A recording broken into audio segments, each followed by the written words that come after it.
Hello, everybody, and welcome back to Lowdown on Low Code. We took a couple weeks off. We're very excited to be back and chatting with you again. I'm Rob Koplowitz. I'm one of your hosts for today, and I'm here with another fella here by the name of John Rymer. How are you today, John? Very well, Rob. Very excited to be back, and very excited about our guest today.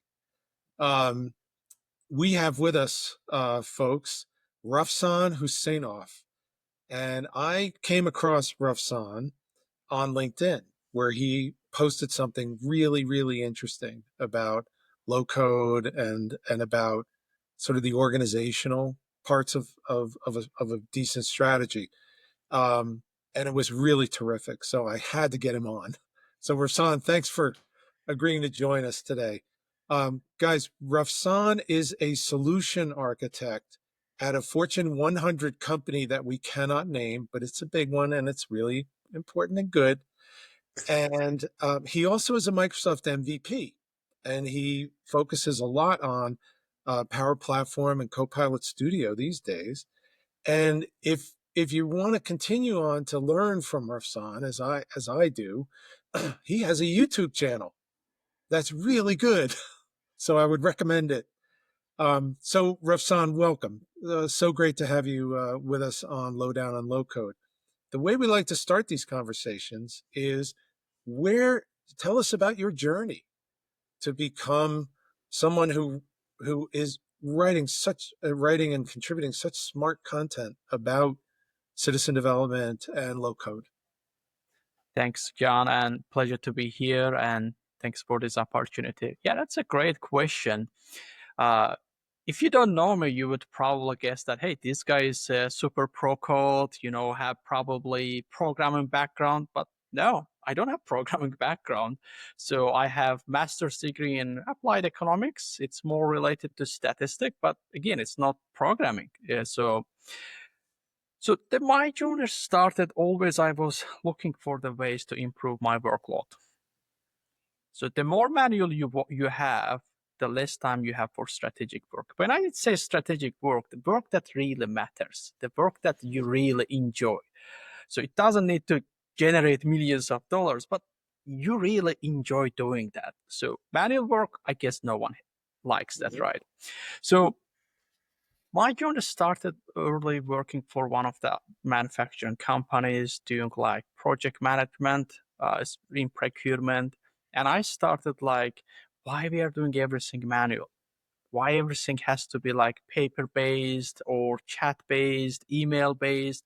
And then I was the one just found the initiative to do the first ERP transformation in that specific company, and turned out really good, and everyone liked it. And looking back, I'm really proud, but at the same time, man, even it was digital, but it was, very cumbersome digital process. Um, Throughout my career, I started doing business analysis, and I found tools like Power BI, Tableau. I'm like, oh my God. So I don't have to stick with Excel anymore. I will still use Excel, but for better or nice visuals, I can use Power BI. And I started also using SQL, Snowflake database. But the challenge I was facing, how can I pull data dynamically?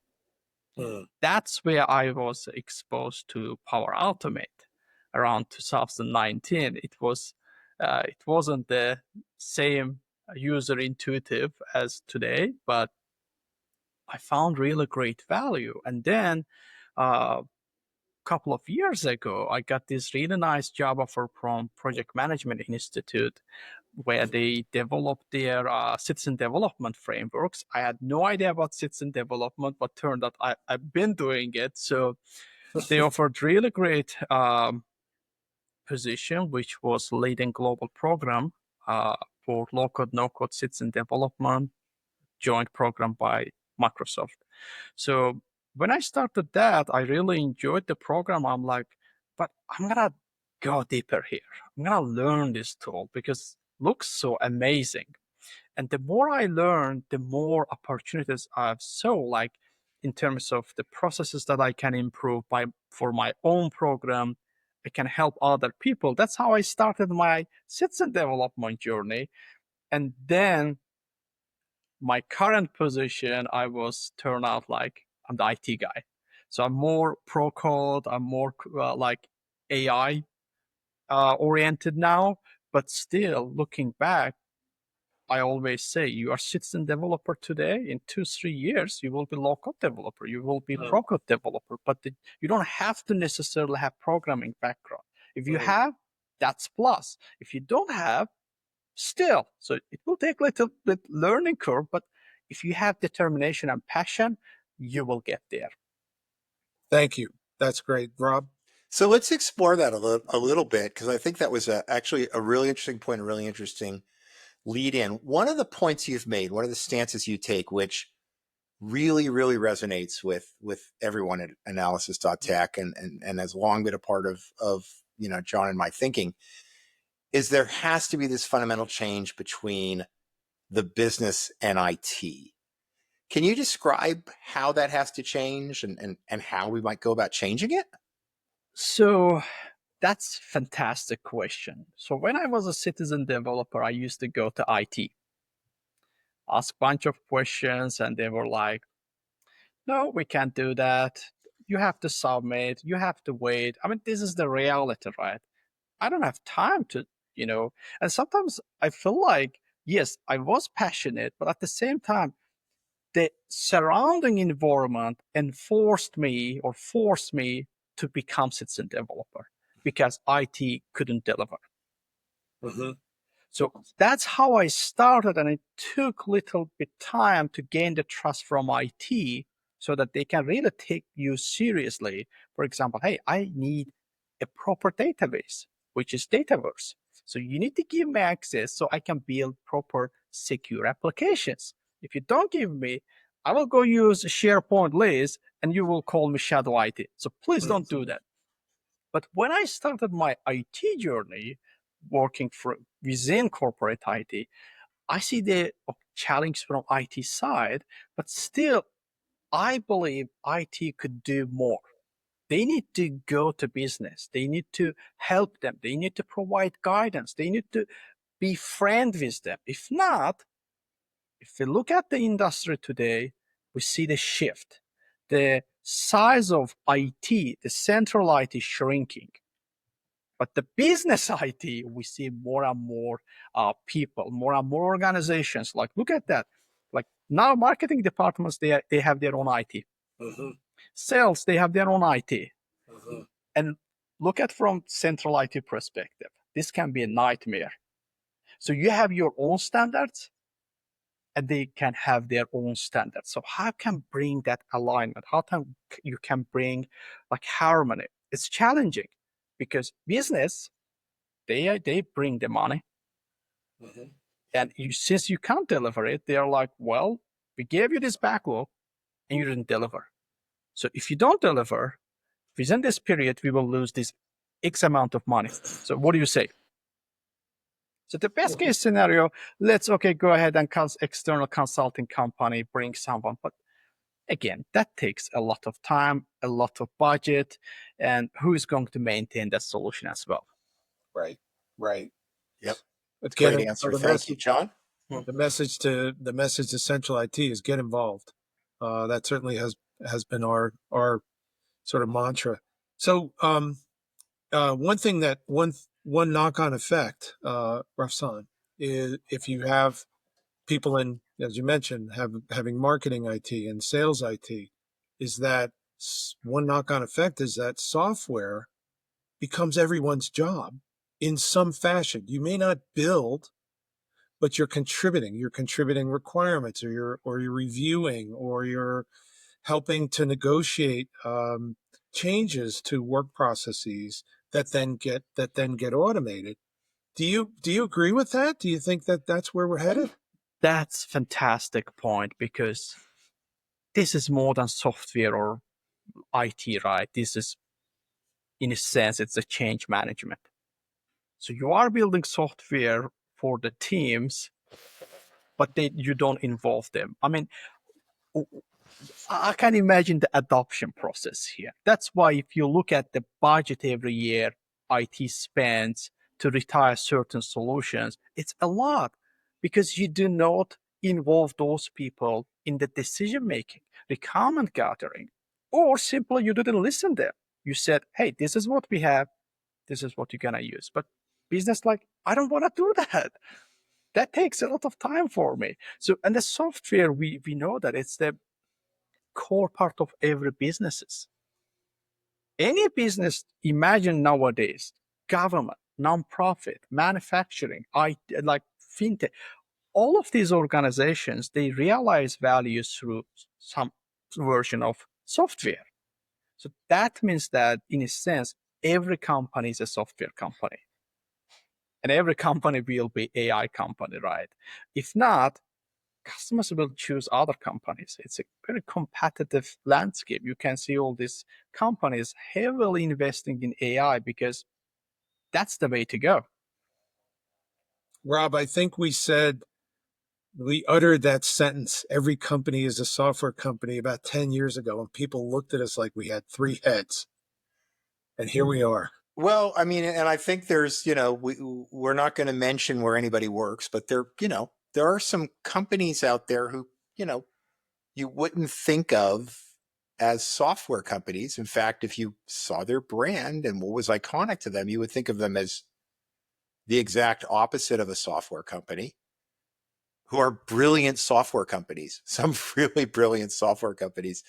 So Rafsan, I want to kind of look at the other side of this coin, which is, okay, we've recognized the power of this. We've found a few of you out there who are really, really motivated, and we think everyone's like you. Everybody's going to want to be involved in the software development process, but they aren't, right? So we envision this world in which people are actively involved in optimizing the business. They're actively involved in developing the software. How do we bring along all those folks, that long tail of folks, and get them involved? You mentioned change management. Any thoughts on the change management process to bring them into the fold? A lot of them, not just a few. Yeah, because that's a really great question. Change management is just structured approach, right? It doesn't start with, okay, this is how we're going to engage. It starts with awareness, why we need to change. Then the knowledge, like how, like what's in it for us. If we don't change, what's the risk? Then creating that desire within that specific community that we are going to change together. We will have pain points, but we will overcome. Then giving them ability, trainings, tools, reinforcement so that they can learn and then begin doing that. But the thing is, how we can see that still the problem, how we can make IT to work with business. That needs to change. Like how we used to say that everyone needs to understand technology. I believe every IT person now need to understand business. If that's not the case, then we will have hard time because to bring that harmony, we need to both people understand business. And then IT basically create a new engagement model. It doesn't start from the middle of the process. It starts with right away. When the citizen developers start their early journey, then IT starts engaging with them. Hey, we have all these resources for you. We have all these best practices. Let's walk through on them. Let's give you the proper training. Let's talk about application lifecycle management. Let's talk about solution design. Let's talk about how we can effectively create applications. And at the end, this is how much hour you will save. This is how much user experience you will improve, etc. For people, they care about what's in it for me. If you don't give that to them, they're like, I'm busy. Everyone coming to me with like ideas. What's in it for me? So I guess like even IT today needs to know business as well as selling their strategy. Great insights, Rafsan. That's just, I love it.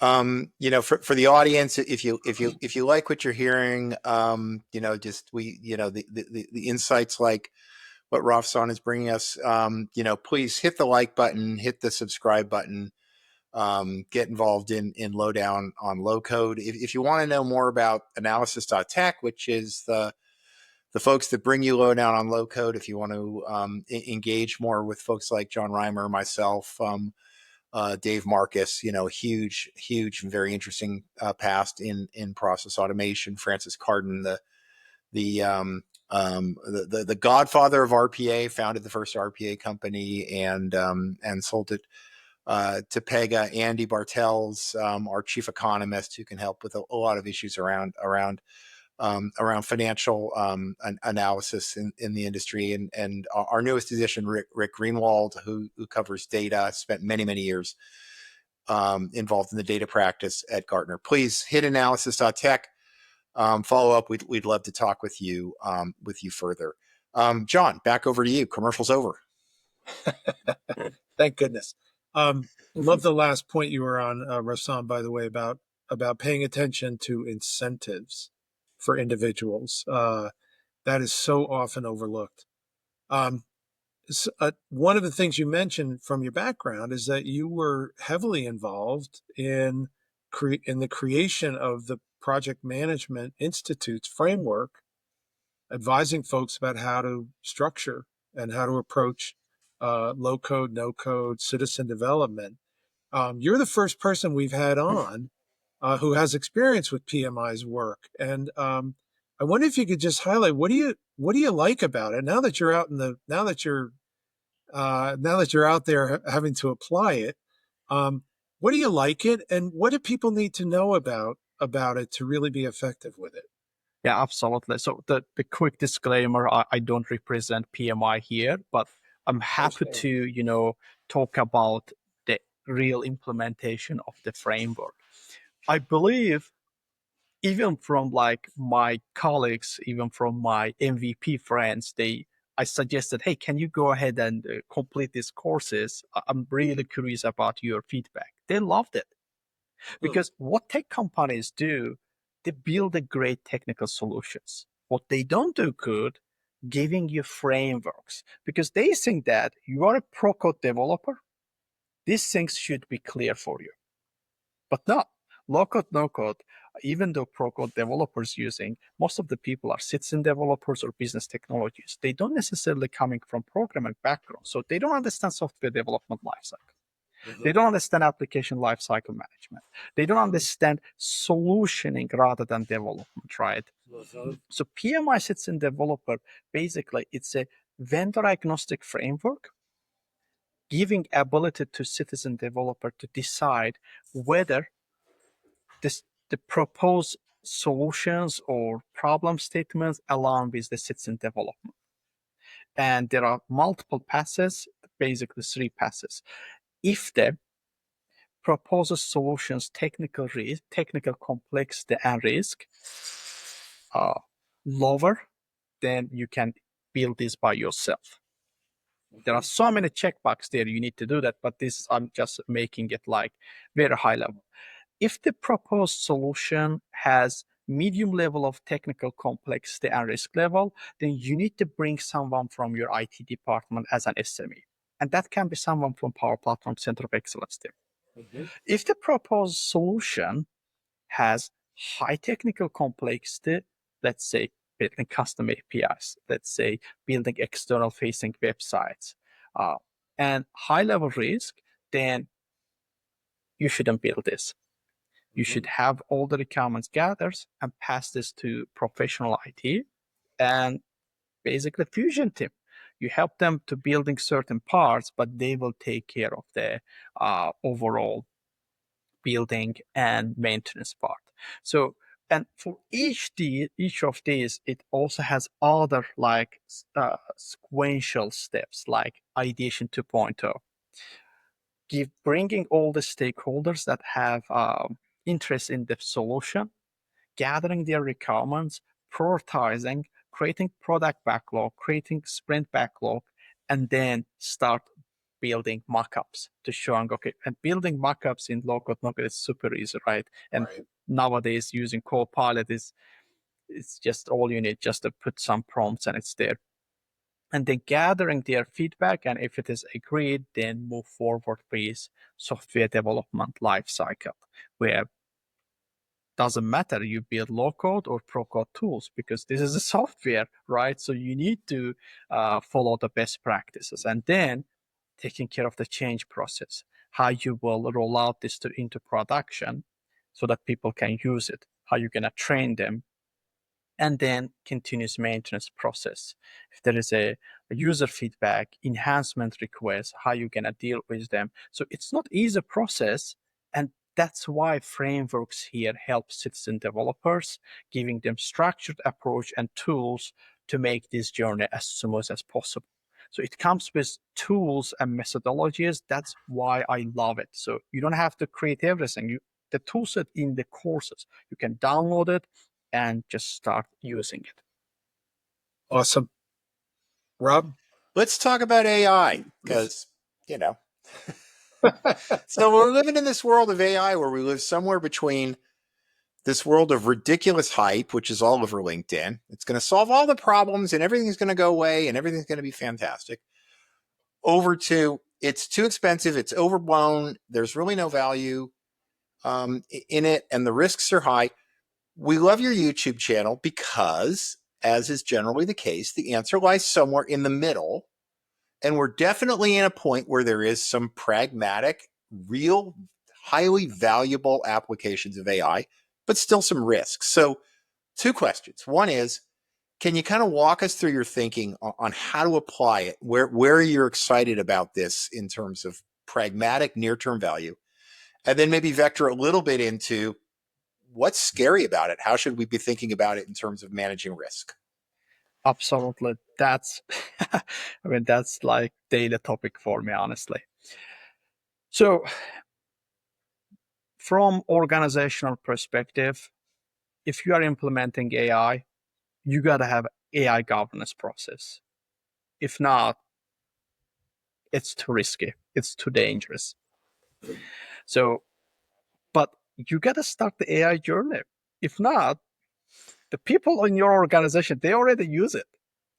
You're not aware of it. They use it. I talk to people. They are like, yeah, my organization, they don't allow it, but I use it anyway. And I even use this, it's very dangerous situation. So, and another thing, people want to learn this AI because, Rob, you mentioned it's hype, and the hype is, hey, AI will replace you, so you need to learn AI. That's why everyone is rushing. And every organization now you see somehow become AI company and rolling out courses. So have a clear AI governance, have pilot groups, organizational level, and bring people from the different parts of the organization. Start piloting. Start understanding how people use it. And for this, you will need to have really nice dashboards, and Copilot basically has that. It shows who uses it, how they use it, what's the benefit, and then start engaging with people, how they use it. Let's showcase to us, right? And based on that, start extending your POC to become pilot and to the next steps. So you can start from basic AI tools like Microsoft 365 Copilot. This is the productivity tool.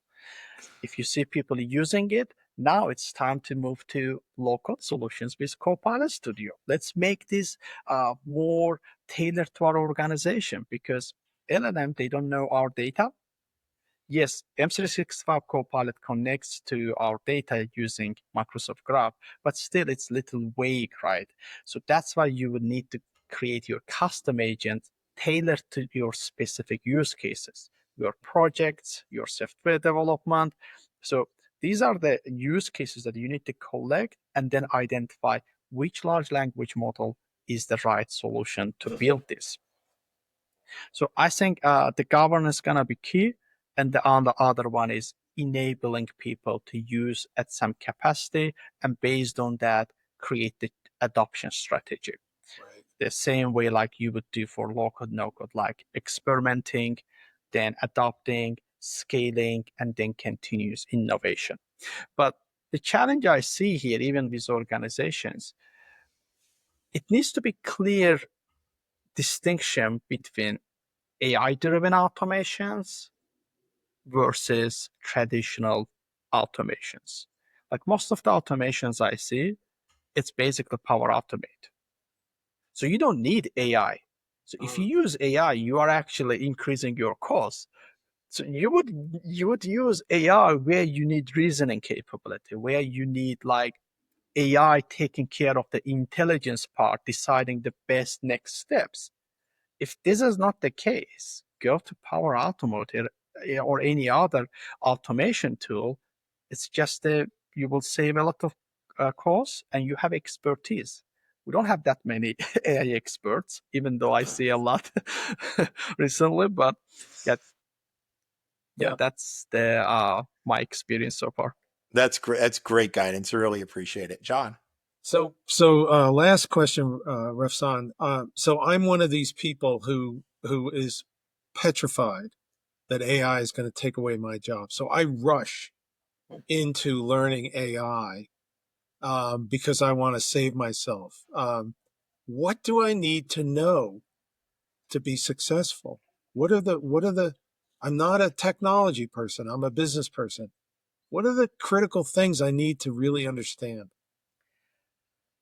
First of all, AI would take our jobs, but it will not. The reason, like, think about from organizational perspective. Organizations are still in their early journey of cloud. And we are talking about AI. No, it will take years for organizations to adopt AI. What you would need, I would still become domain expert, whatever you are doing. That's the key. Like people asking me, hey, I don't need to learn Copilot, the Power Apps nowadays because Copilot will build your apps. I'm like, that's incorrect. Copilot will help me to build apps because I know ins and outs of Power Apps. So you can just go and build me application. It build okay, but how you can know that it's the right solution? So becoming domain expert is the key. And in your area, try to force yourself to infuse AI into your processes. If you're a project manager, identify use cases for AI. If you're a marketing specialist, identify use cases for AI. I would say this is the two main strategies I'm basically learning. Like in my job, I learn solution architecture, and then I learn AI tools. Like I started my journey with Copilot Studio, now I'm exposed to Azure AI Foundry because that's what I need. But I'm not going to learn random AI tool for the sake of learning AI. Learning fundamentals, I would say yes, that's okay. But again, unless you are doing the career change, identify the right use cases in your specific area. That will make you competitive. That will make you safe. Right. It's a great point, and I must say, I have conversations with people, younger people, where I say to them, you need to become an expert about a domain, and everything else will take care of itself. And they think you're crazy, but I think even before AI was true, certainly now, as you're saying, it's crucial. So thank you for that. That was a great point. Absolutely. Rob, back over to you. Hey, Rafsan, unfortunately, audience, we're gonna have to wrap things up, but I want to know more. I want to double click and get much deeper. Can you tell the audience how to find your YouTube channel? Yeah, it's just my just type Rafsan Huseynov. You will see there. I have around 1,100 subscribers, organic growth. So this year I'm planning to put more tailored use cases around AI, both using Copilot Studio and Azure AI Foundry, and more prompting skills for building fine-tuned models and production ready rather than just talking about AI. So just go to my YouTube channel. You can also follow me on LinkedIn. I post almost every 2-3 days. Most of the times I read articles and then I have a salt process and put my own salts there. Yeah, you can find me on LinkedIn and YouTube. Hey, folks, if you're go ahead, John. I want to just highlight that Rafsan's surname is spelled a little bit differently. Huseynov is the spelling of the surname. Yep. And so, folks, listen, if you want to learn more, if you're on a journey to low code and on a journey to particularly AI-enabled low code, check it out, dig deeper. Thank you, everybody, for joining us, and we're excited to be back next week with more great information around low code and artificial intelligence. Thank you again, Rafsan. Thank you so much. Thank you, Rafsan. It's been a pleasure.